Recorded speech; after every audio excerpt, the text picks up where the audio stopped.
더운 날 평안하셨습니까? 네. 오늘 말씀의 제목은 품삯인가 은혜인가 라는 제목입니다. 자, 이 장면은 우리 지난 시간에 나왔던 장면인데, 자, 여러분, 제가 다시 한번 여러분 질문 드려볼게요. 죄를 지어서 지옥 갑니까? 아니면 가만히 있어도 지옥 갑니까? 우리 많은 분들이 이렇게 생각하죠. 아유, 나는 죄가 많아서 지옥 가. 이렇게 생각하시죠? 절대 안 그래요. 여러분, 그냥 태어나서 예수님 안 믿고 그냥 가만히 죄 하나도 안 짓고 있어도 어디 간다고요? 지옥 가요. 왜 지옥 갈까요? 생명이 없으니까. 그러면 반대로 여러분 질문 드려볼게요. 그러면 천국 가는 거는 착한 일을 해서 천국 가나요? 이것도 아니에요. 착한 일 해서 천국 가는 거 절대 아닙니다. 만약 내가 착한 일을 해서 하늘나라 간다라고 생각하는 분이 있다면 그 사람은 하늘나라 못 가요. 네. 자, 이거 늘 봤던 말씀인데 다시 한번 볼게요. 율법은 의, 즉 의로운 생의 완전한 품성을 뭐 한대요? 우리에게 요구하는데 인류는 다른 말로 나는 그 요구에 미칠 수 없다. 나는 하나님의 거룩한 율법의 요구, 율법의 요구가 뭐예요? 율법을 지키라는 거잖아요. 율법의 요구를 충족시킬 수 없다. 그러니까 율법이 요구하는 그 높은 표준에 나는 미칠 수 없다는 것입니다. 그러나 그리스도께서는 인간으로서 지상에 오셔서 거룩한 생애를 사시고 완전한 품성을 개발시키셨다. 내가 못하는 거 누가 하셨다는 거예요? 예수님이 하셨다는 거예요. 나는 율법을 지킬 수 없는데 그분이 이 땅에 오셔서 나 대신 나를 위하여 율법을 지키셨다는 거예요. 그걸 의라 그래요. 그리스도께서는 그것을 받고자 하는 모든 자들에게 값없이 뭘로 주신대요? 선물로 주셔요. 만약 내가 율법을 지킬 수 있다면 예수님이 오실 필요도 없죠. 네. 자, 여기 이 말씀을 가만히 보면 뭘 느낄 수 있는가 하면, 하늘나라 가는 거는 의가 있어야 하늘나라 가거든요. 하늘나라 가는 거는 내가 착한 일 많이 해서 가는 게 아니구나 하는 것을 알 수 있습니다. 우리 죄인의 마음속에 기본적으로 가지고 있는 게 뭐냐 하면 공덕을 쌓아야 한다는 사상을 가지고 있어요. 불교를 이렇게 믿는 분들은 기본적으로 뭘 가지고 있는가 하면 뭘 쌓아야 된다? 공덕을 쌓아야 된다고 생각하고 있어요. 그래서 밥에다가 새들한테도 먹여주고 또 뭐 해다가 짐승도 이렇게 먹여주고 그런 게 다 뭔 사상에 기초되어 있는가 하면 공덕 사상이에요. 내가 뭔가 공덕을 많이 쌓아야 다음에 좋은 데 간다 이런 생각을 가지고 있는데 절대 안 그래요. 여러분 보세요. 어린 아이가 예를 들어서 엄마가 이제 아이한테 예쁘고 하얀 옷을 이렇게 입혀줬어요. 근데 비가 오는 날에 오늘 밖에 나가지 마라. 옷 버린다 그랬어요. 근데 애가 나가고 싶어가지고 밖에 나갔어. 그래 웅덩이에 탁 넘어졌어. 그래서 여기에 뭐가 이렇게 까만 게 흙이 이렇게 묻었어. 그러면 이 아이의 마음에 기본적으로 무슨 생각을 가지고 있는가 하면 이 죄인의 마음은 이걸 가지고 엄마한테 나가기가 어떤 마음이 들까요? 즐겨할까요? 두려워할까요? 두려워해요. 기본적으로 자기가 엄마 말씀에 불순종해서 여기에 흙을 묻힌 거에 대해서 가면 틀림없이 엄마가 나를 떼찌 해줄 거다. 그래서 이 아이가 어떻게 하려고 그래요? 자기가 요걸 빨라 그래. 자기가 다 이렇게 빨아가지고 엄마한테 혼 안 날려고. 구원은 그렇게 받는 게 아니라는 거예요. 그러니까 자기가 그 옷을 빨려고 하는 시도 그 자체가 뭐냐 하면 자기가 지은 죄라든가 이런 것들을 자기가 스스로 해결하려고 하는 그러한 사상이 다 공덕 사상이에요. 그거 기독교는 절대 그렇지 않습니다. 그래서 우리가 구원은 자아 포기해서 받는다고요? 은혜로 받는다고요? 은혜로 받는 거예요. 자, 우리를 구원하시되 디도서 3장 5절에 우리를 구원하시되 우리의 행한 바 의로운 행위로 말미암지 아니하고 자, 여러분, 여기 우리의 행한 바 의로운 행위는 어떤 행위냐 하면 구원을 받기 위해서 행한 의로운 행위가 아니라 구원받은 사람들에게서 나오는 의로운 행위예요. 이 행위도 우리의 구원의 근거가 되지는 못한다는 거예요. 이 의로운 행위가 여러분 구원받은 사람들에게서 반드시 나타나죠. 반드시 나타나는 것은 사실이지만 이 의로운 행위조차도 우리의 구원의 공로가 되지는 못해요. 이걸 우리가 분명히 아셔야 됩니다. 아니하고 오직은 뭐예요? 한 가지밖에 없다는 거예요. 우리의 행함은 구원의 근거가 되지 못하고 오직 그의 우리를 긍휼히 여기심. 그러니까 애는 자기가 이렇게 흙을 묻히면 엄마를 두려워하지만 하는데 우리 인간들도 죄를 지은 인간들은 하나님을 뭐 할까요? 두려워해요. 그래서 아담이 범죄한 다음에 어디 숨었어요? 네, 나무 안에 숨잖아요. 그러니까 두려워한다고요. 이게 죄인의, 그러니까 두려워하니까 자기가 이걸 해결하려고 그래. 그런데 하나님은 아담을 어떻게 여기셨어요? 긍휼히 여기셨어요. 불쌍히 여긴다고요. 제가 아침에 기도하려고 이렇게 있는데 기도를 하는데 나의 모든 지난 날을 이렇게 되돌아봤어요. 되돌아봤는데 제가 이렇게 지나온 모든 순간순간들 그 모든 걸음들을 되돌아봤을 때 그 모든 시간들에 다 뭐밖에 안 보이는가 하면 죄밖에 안 보여. 다 죄악뿐이에요. 그리고 제 모든 지금까지 60여 년 가운데 생애 가운데 하나님 앞에 무슨 선한 것이 있는가를 가만히 묵상해 봤는데 몇 개 찾았을 것 같아요? 한 10개? 한 50개? 솔직히 말씀드려서 하나도 없었어요. 제가 하나님 앞에 선하다고 이렇게 내놓을 만한 걸 이렇게 생각해 봤는데 몇 개도 없더라고요. 하나도 없어요.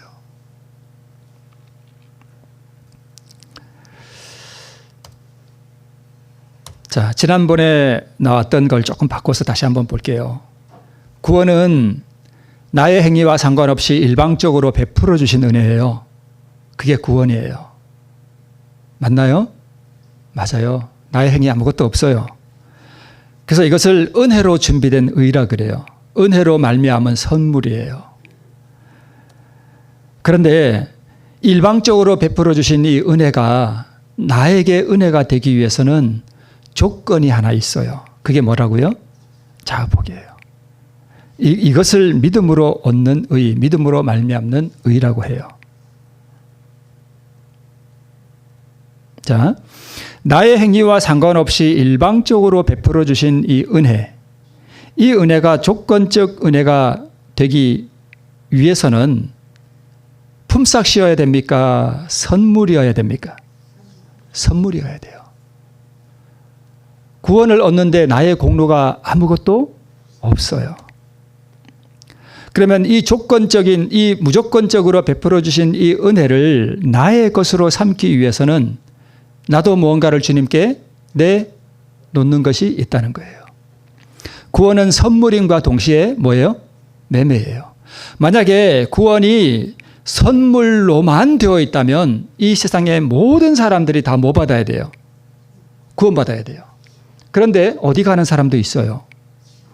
지옥 가는 사람도 있어요. 그럼 그 사람은 왜 지옥 갈까요? 죄 많이 지어서? 아니에요. 선물로 주신 이 선물을 내가 받기 위해서는 내 안에 있는 걸 뭘 내놔야 돼요.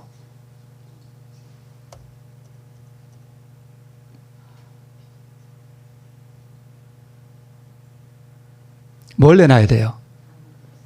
마귀본성. 그거 내놔야 돼요. 그거 내놓으면 하나님께서 우리에게 뭐 주신대요? 그 선물을 주신대요. 그래서 이 매매된다는 뜻은 내가 무슨 헌금을 많이 하거나 내가 무슨 행위를 많이 하거나 선행을 많이 하거나 이것을 요구하는 것이 아니라 뭘 요구하신다고요? 내 안에 있는 마귀본성. 그거 요구하신다는 거예요. 그거 주님께 드리면 돼요. 쉬워요, 어려워요?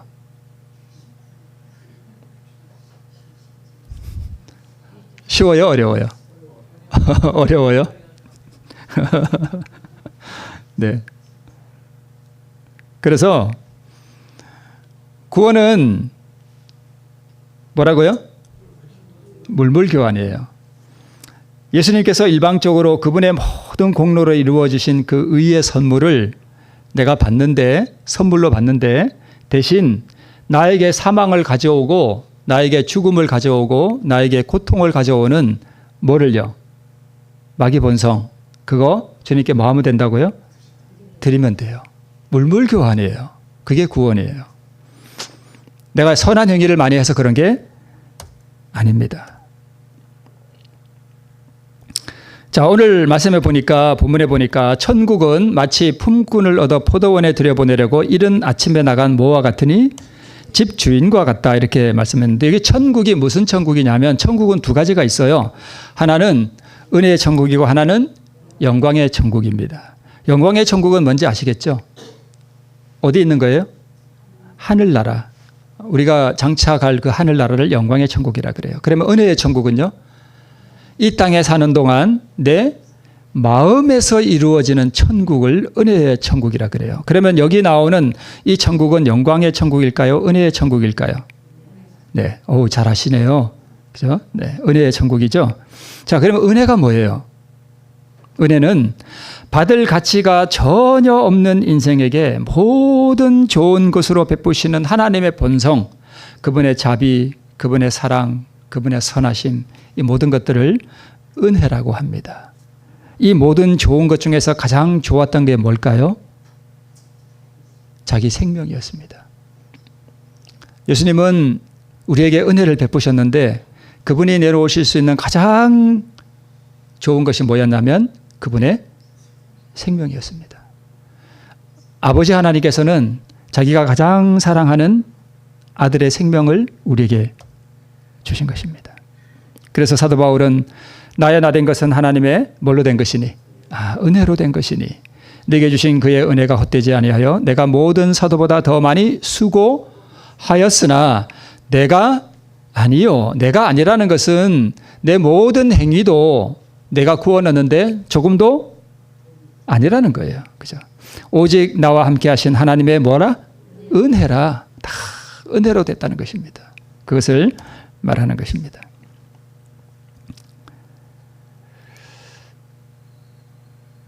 자, 여기 보니까 천국은 마치 하면서 이렇게 뭐 나오는데 집주인과 같다 그랬으니까 은혜의 천국은 곧 뭐예요? 답이 항상 있다니까요. 은혜의 천국이 곧 뭐예요? 집주인과 같다는 거예요. 그죠? 같다 그랬잖아요. 그죠? 네.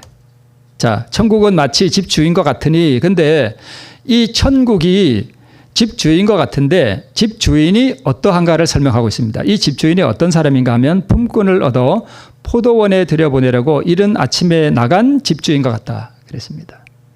자, 그러면 이 집주인이 이제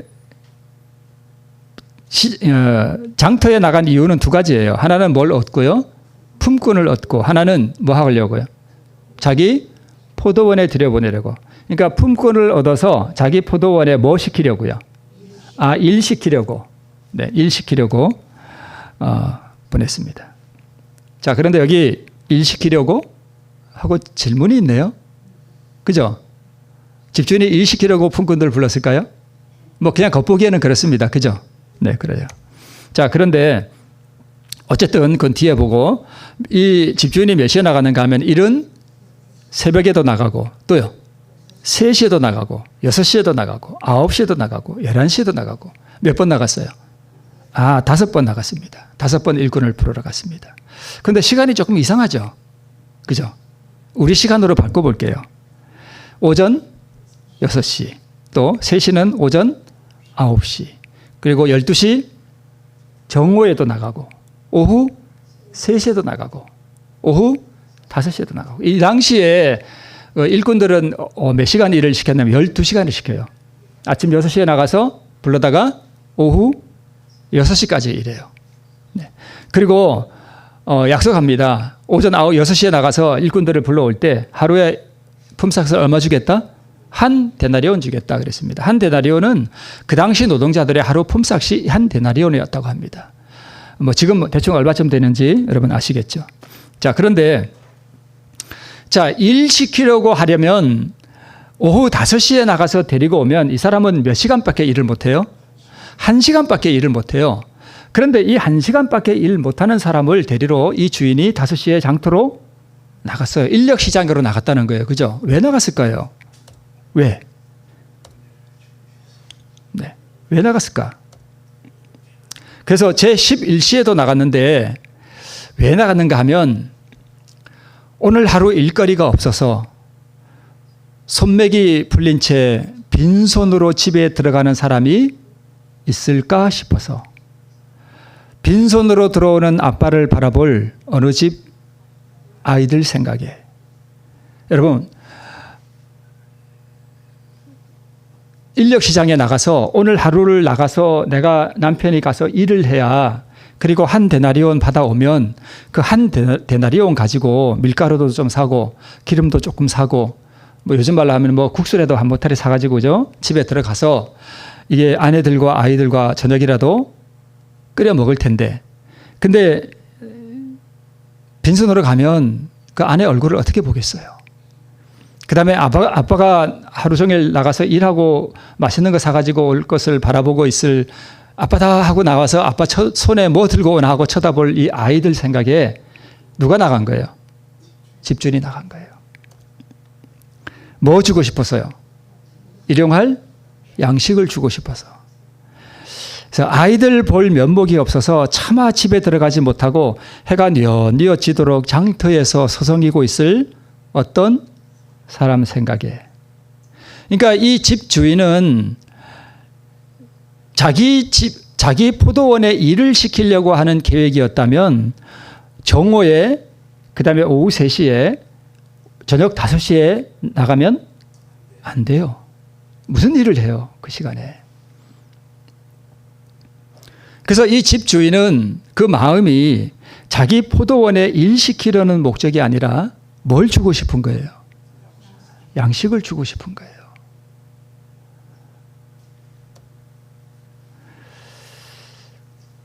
우리 주 예수 그리스도와 우리를 사랑하시고 영원한 위로와 좋은 소망을 은혜로 주신 하나님 우리 아버지께라는 말씀이 데살로니가후서 2장 16절에 있습니다. 두 가지가 있습니다. 그분이 우리에게 뭘 은혜로 주셨는가 하면 첫 번째 주 예수 그리스도를 우리에게 은혜로 우리에게 아주 주셨대요. 또 하나는요. 사랑과 위로와 모든 좋은 소망을 우리에게 뭘로 주셨대요? 은혜로 주셨대요. 아이들 볼 면목이 없어서 차마 집에 들어가지 못하고 해가 뉘어지도록 장터에서 서성이고 있을 어떤 사람 생각에 오후 5시에 장터로 향하는 집주인의 마음, 이 긍휼의 마음이 곧 뭐예요? 천국이라는 거예요. 그래서 천국은 이러이러한 집주인과 같다라고 했던 그 이유가 뭐냐 하면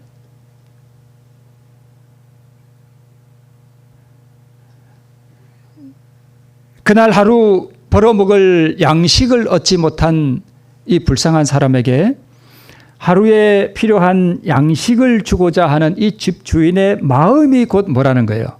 그게 천국이라는 거예요. 그 마음을 우리가 받으면 우리 안에 뭐가 이루어지는 거예요? 천국이 이루어지는 거예요.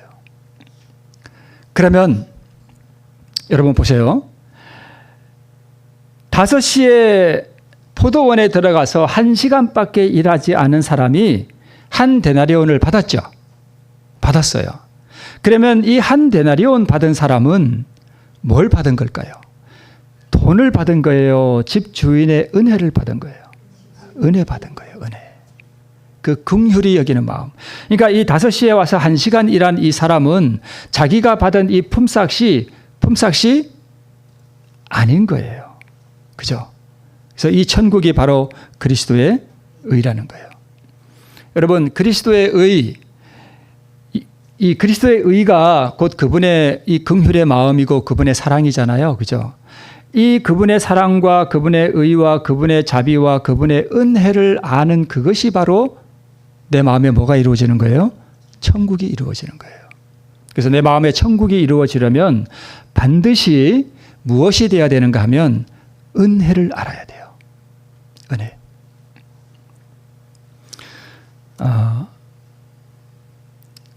그래서 오늘 이 포도원의 품꾼으로 사람들을 불렀던 이 집 주인이 나타내는 이 비유는 은혜로 베풀어 주시는 우리 예수 그리스도의 의를 표상하는 비유입니다. 그래서 말씀드렸듯이 1시간 일하고 하루 품삯을 받은 일꾼의 그 품삯은 삭시 아니라 뭐예요? 포도원 주인의 은혜입니다.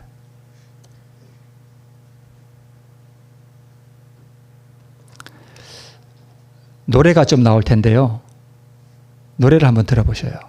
합창이라 음성이 정확하지는 않은데 밑에 가사가 이렇게 나오니까 여러분 가사를 보시면서 노래를 한번 들어보시기 바랍니다.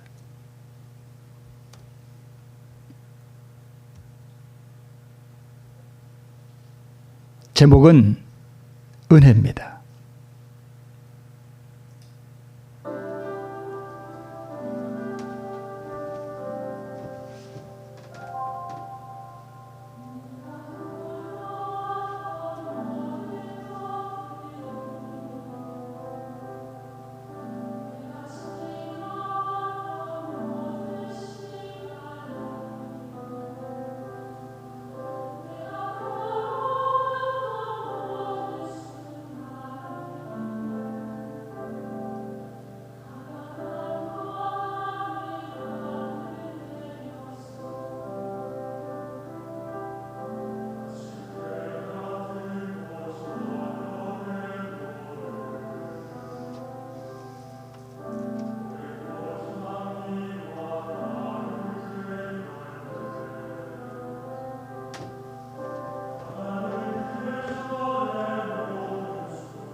여러분 어떻습니까?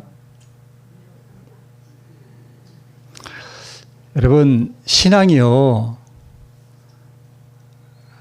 신앙이라는 게 다른 거 아니에요. 그분의 은혜를 아는 거예요. 어떻게 보면요. 신앙이 그게 전부예요.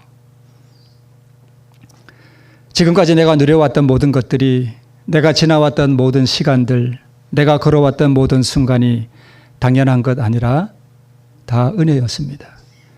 아침 해가 뜨고 저녁에 노을이 지고 봄에 꽃 향기가 나고 이렇게 꽃 아름답죠? 다 하나님의 은혜라는 것입니다. 당연한 것이 하나도 없다는 것입니다. 모든 것이 은혜고 그분의 한없는 은혜, 내 삶에 당연한 건 하나도 없었던 것을 모든 것이 은혜. 제가 며칠 전에 우리 아들이 왔다 갔는데요. 아들을 데리러 우리 원주 그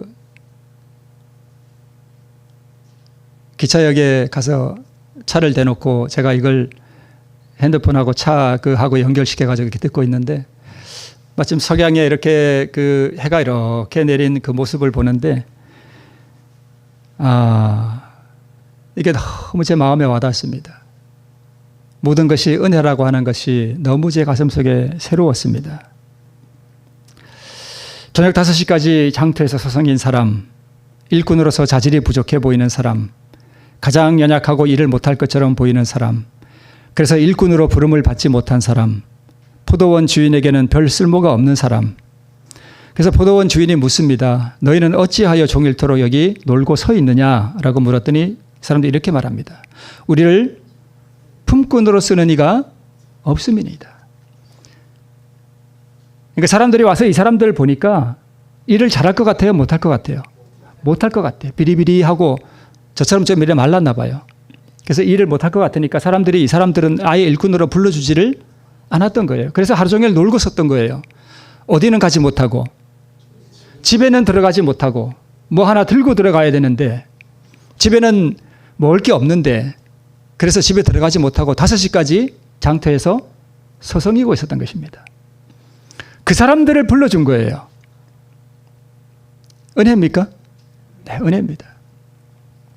여러분, 내가 오늘 밥 한 숟갈을 먹는 것도, 내가 오늘 아침에 자리에서 일어나서 호흡하는 것들, 내가 이렇게 아름다운 자연을 볼 수 있는 것들만 뿐만 아니라 제가 기도하면서 나의 모든 지난날의 발자국 그 순간순간들이 다 죄악뿐이었음을 고백하였듯이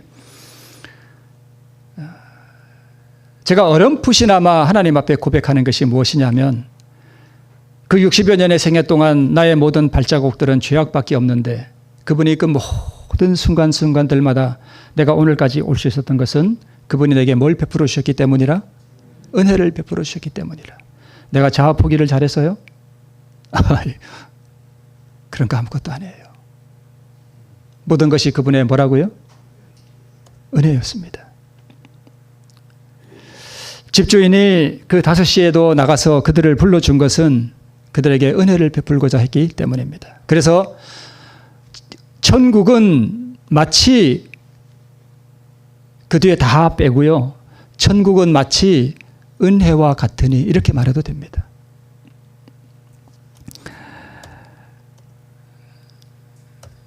하루 종일 수고와 더위를 견딘 사람은 나중에 불평을 했습니다. 자기는 하루 종일 수고했는데 1시간 일한 사람이 한 데나리온 받는 것을 보고 이 6시부터 와서 하루 종일 더위와 이 수고를 견딘 사람은 자기는 더 받을 줄 알았는데 자기도 한 데나리온 받았거든요. 그랬더니까 이 사람이 그 주인에게 원망하고 불평했다 그랬습니다. 이 사람이 무엇을 상징하는가 하면 바로 행함으로 말미암는 의를 추구하는 사람들을 상징해요. 그러면 이 6시에 와서 일한 사람들은 은혜를 알까요? 모를까요? 은혜를 모릅니다. 당연히. 이 사람에게 한 데나리온은 은혜예요? 품삯이에요? 품삯이에요. 그래서 여러분 우리가 이 행함으로 말미암는 이 의를 추구하는 사람들에게서 나타나는 특징 중 하나가 뭐냐 하면 뭘 모를까요? 은혜를 몰라요. 그 하나님의 베풀어 주신 그 은혜를 몰라요. 자기가 그래서 예수님이 우리를 구원해 주신 것을 이야기하면 은혜로 구원해 주신다면 그분들은 이렇게 말해요. 아니 당연히 우리를 구원해 주셔야지 왜 은혜야? 이렇게 얘기해요.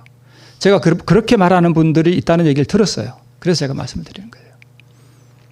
그래서 1시간 일한 사람에게는 모든 것이 다 감사고 은혜였습니다. 그래서 여러분 믿음으로 말미암는 의는 다른 말로 은혜로 얻는 의와 같은 말입니다. 같은 말이에요.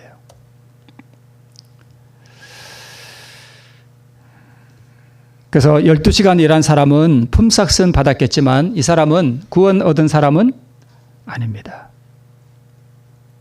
그러므로 믿음으로 얻는 의는 곧 은혜로 얻는 의와 같고요.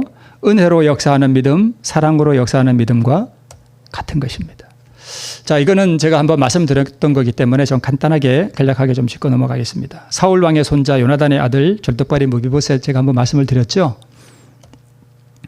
할아버지 사울 왕과 요나단과 맺은 언약 때문에 다윗이 숨어 살던 무비보셋에게 은혜를 베풀었습니다. 무비보셋이 잘나서 또는 무비보셋의 어떠함 때문이 아니라 그 아버지 요나단과 또 그 언약과 그 사랑 때문에 일방적으로 무비보셋에게 베풀어진 은혜였습니다. 밭도 다 찾아주고 왕의 상에서 먹게 해주고 그죠? 종도 다 붙여주고 공궤하게 하고 이 모든 것들이 다 다윗에게 은혜였습니다. 그래서 다윗이 이렇게 관대하고 정중하게 영접해주고 끊임없이 친절을 베풀어주자 이 젊은이의 마음은 뭘 받았는가 하면 깊은 감동을 받았습니다. 그래서 신앙에 물론 이지적이고 뭐 자아포기 이런 것도 반드시 포함되는 것이 맞지만 그러나 신앙에 감동이 없으면 그것은 신앙이 아닙니다. 은혜를 모르는 것은 신앙이 아니에요. 감동을 받아 그는 다윗을 아버지 요나단처럼 열렬하게 뭐하게 됐대요? 사랑하게 됐대요. 그런데 이 사랑이 바로 의잖아요. 그죠? 이 무비보셋의 의는 어디서 온 거예요? 인간적으로 보면 누구에게서 온 거죠? 다윗에게서 온 거죠. 네. 그래서 다윗이 베풀어준 은혜, 은혜로 말미암은 의, 은혜로 받은 의를 말해요.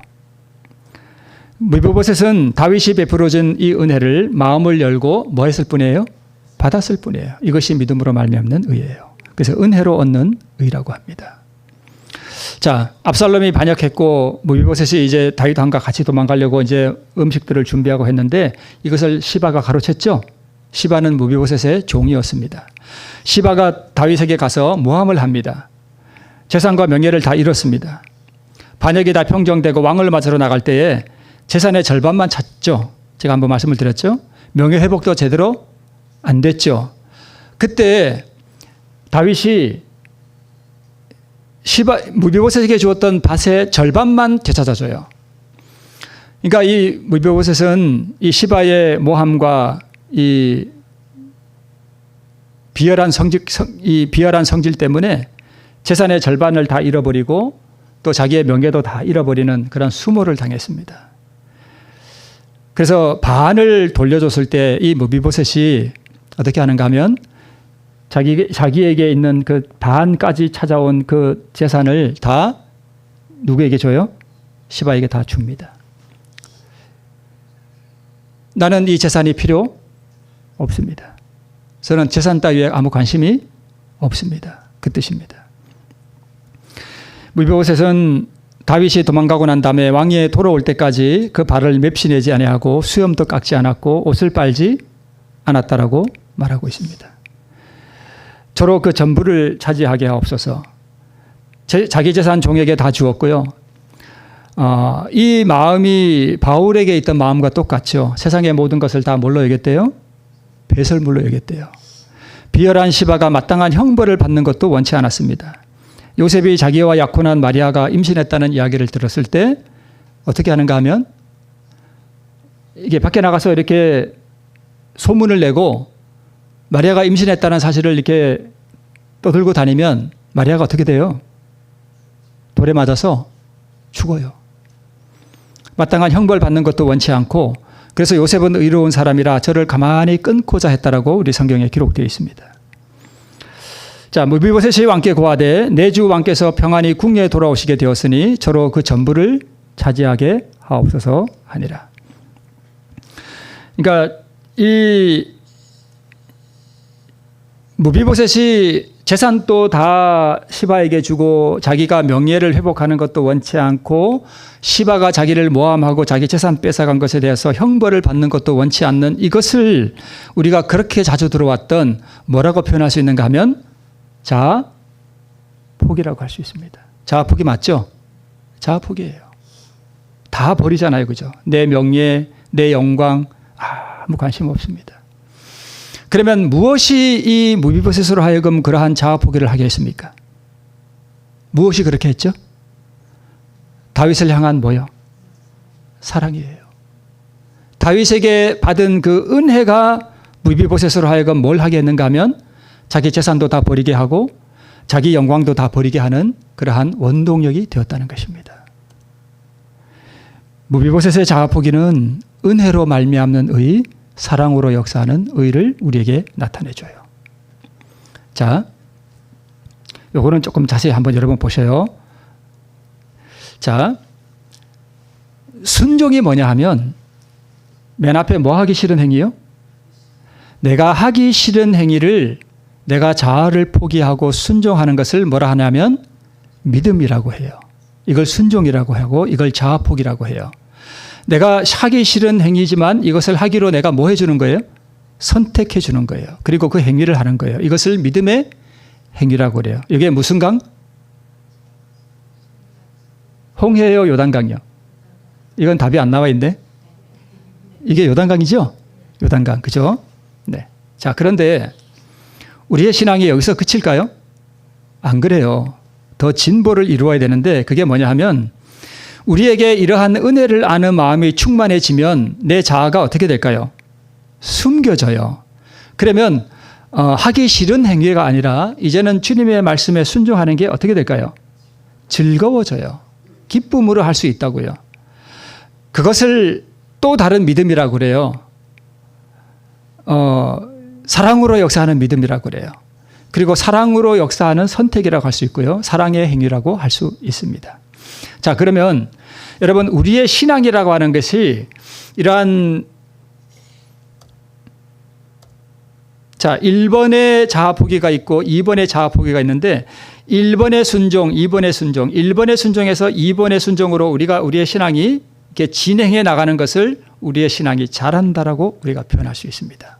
그런데 이 2번의 순종이 우리에게 충만해지더라도 우리에게는 무엇이 계속 남아있는가 하면 1번이 계속 남아있어요. 이게 함께 가게 된다고요. 왜요? 우리 안에는 뭐가 남아있으니까? 마귀본성 자아가 뭐하니까? 남아있기 때문에 2번도 있고 1번도 있지만 우리는 어디로 진행해 나가는 신앙을 해야 된다고요? 2번으로 진행해 나가는 신앙을 해야 되는데 이 2번으로 진행해 나가는 이 신앙을 가능하게 하고 힘을 주고 능력을 주고 원동력에 에너지를 제공해 주는 게 뭐라고요? 은혜라고요. 은혜. 여러분 그런 기도 하시죠? 내가 정말 이렇게 새벽에 하나님 앞에 무릎을 꿇고 앉았을 때 나의 모든 지난날의 생애를 돌아볼 때 모든 것이 다 죄악뿐이라. 그러나 하나님께서 지금까지 이 평생 동안 나에게 은혜를 베푸셔서 내가 지금까지 지내왔고 이 모든 것이 하나님의 은혜고 내게 선한 것이 차마 꺼낼 수 없지만 하나님께서 내게 일절 그분의 은혜를 베푸셔서 내가 지금까지 살아왔다라고 하는 이 고백. 그러한 이 은혜를 깊이 우리가 느끼고 우리가 경험하게 될 때에 우리의 마음속에 솟아나는 그 찬양, 우리의 마음속에서 솟아나는 그 감사, 이런 것들이 우리로 하여금 즐겨 하나님 앞에 선택하게 하고 믿음으로 그분 앞에 나가게 하는 힘이라는 것입니다. 만약 우리의 신앙 가운데 1번만이 계속 남아있다면 그게 무슨 기쁨이 있고 찬양이 있고 감사가 있겠어요. 그죠? 없잖아요. 그죠? 네. 그래서 1과 2가 공존하나 2로 진행해 나가는 어떤 그런 샘플을 우리에게 보여주는 게 무비보셋이에요. 그리고 저는 어떻게 생각하는가 하면 이 스데반은 이제 이 2번으로 진행해 나가는 게 너무너무 이제 충만해서 이 스데반은 1번이 남아있지 않은 상태. 그래서 자기 생명을 빼앗아가는 사람을 향한 사랑이 너무 충만했습니다. 억지로 하는 게 전혀 없었어요. 그래서 이 스데반의 마음에는 무슨 마음이 충만해 있었는가 하면 십자가에서 자신을 죽이는 사람들을 향해서 이 사랑이 너무너무 충만해서 그들이 용서받고 그들을 위해 기도하셨던 예수님의 마음을 누가 받았어요? 스데반이 받았던 거예요. 그래서 이 스데반에게 있었던 이 완전한 이 믿음, 예수 믿음, 이것이 마지막 환난의 때에 들어가게 될 사람들에게서 반드시 나타나야 할 자폭이에요. 이해되시죠?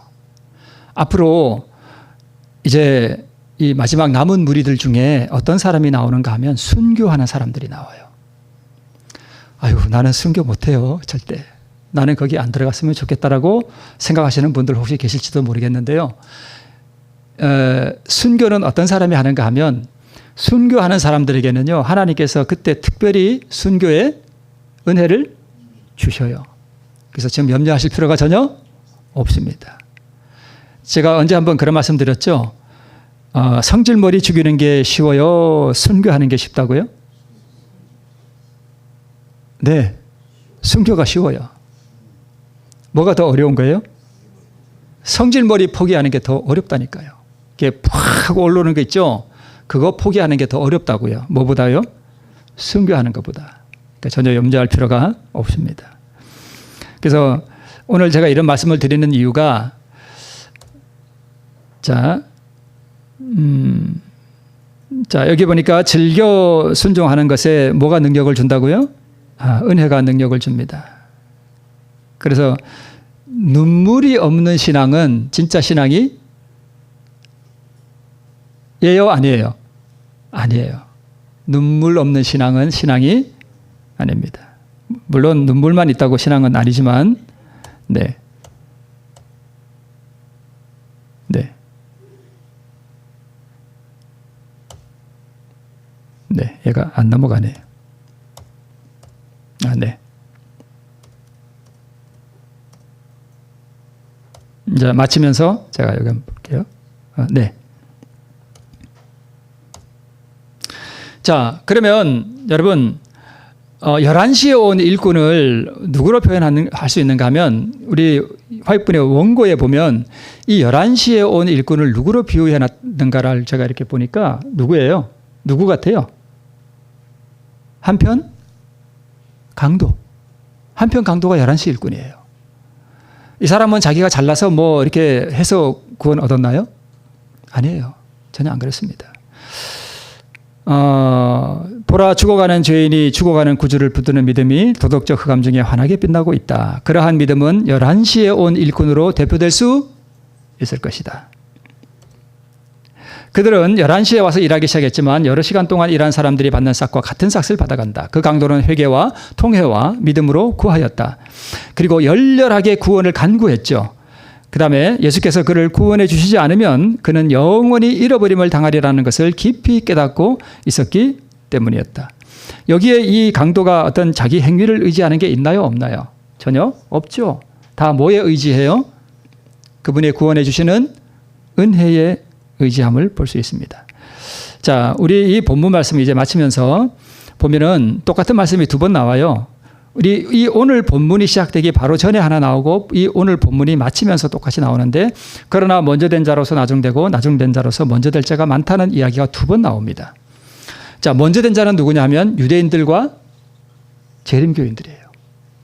나중된 자는요. 그 당시 세리와 강도와 개신교인이에요.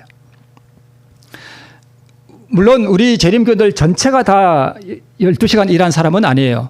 우리 제7일 안식일 예수 재림교인들 중에 상당히 많은 분들이 몇 시에 온 일꾼으로 대표되어 있는가 하면 아침 새벽에 온 일꾼들이에요. 자기 행위를 의지하는. 이 사람들 앞으로 어떻게 될까요? 말씀 안 들어도 아시죠? 떨어져 나갑니다. 그 자리를 누가 채워요? 11시에 오는 일꾼들이 채워요. 이 사람들은 어디서 와요? 개신교회에서 와요. 그러니까 지금 여러분, 제가 오늘 이런 말씀을 드렸던 이유가 우리가 자아 포기를 하든 순종을 하든 믿음의 행위를 하든 무엇을 하든지 그 모든 것들이 다 하나님의 베풀어 주신 그리고 예수 그리스도의 그 희생에 기초한 은혜의 기반을 두지 않으면 우리는 뭐가 되는 거예요? 12시간 일한 떨어져 나갈 사람이 된다는 거예요. 그래서 우리가 반드시 그분이 내게 베풀어 주신 그 은혜가 무엇인지를 우리가 깨달아 알고 이 은혜에 기초한 신앙으로 우리가 점점 더 나아가야 하겠습니다. 제가 단언하건대 자아 포기를 시도하는 많은 분들이 사실 나태해지는 분들이 분명히 있을 겁니다. 분명히 있어요. 이분들을 이제 마지막 것입니다. 새벽에 반드시 하나님 만나는 시간을 뭐 해야 돼요? 정하셔야 됩니다. 그리고 말씀을 묵상하고 그분의 은혜를 묵상하는 시간을 반드시 가져야 됩니다. 그리고 매 순간마다 매 시간마다 자신을 하나님께 바치고 자신을 부인하는 생애를 다시 한번 시도하셔야 됩니다. 이렇게 하면 하나님께서 우리에게 뭘 주시는가 하면 갈망을 주시고 그 갈망을 따라서 계속적으로 하나님을 더 찾을 때에 하나님께서 우리에게 은혜를 베풀어 주시고 그분의 의를 우리에게 베풀어 주신다는 사실을 여러분 기억하시고 은혜에 기초한 복된 신앙 하시는 우리 모든 분들 되시길 바라면서 말씀 마치겠습니다.